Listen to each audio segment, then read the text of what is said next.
Коми определят лучшее звено газодымозащитной службы. Республиканский смотр-конкурс стартовал сегодня в Сыктывкаре. На первом этапе огнеборцы показывали уровень своей теоретической подготовки, отвечали на вопросы и решали задачи по определению параметров работы в аппаратах защиты органов дыхания. После теории все команды приступили к практике. Сегодня предстоит участникам столкнуться с элементами вскрытия дверей, прохождения через лабиринты, перекрытия имитации пара. Вода будет подана на кран, и они будут перекрывать это. Также будут тушить пламя, горящая жидкость будет противень налита, они будут тушить.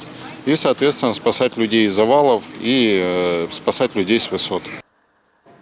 По признанию самих участников, самый сложный этап эвакуации манекена с 4-го этажа. Здесь важно не только оперативно доставить человека в безопасное место, но и сделать это аккуратно. К слову, вес такого муляжа максимально приближен к реальности. Только так можно грамотно отработать технику эвакуации. В этом году в соревнованиях принимают участие 6 команд, в каждой по 5 человек.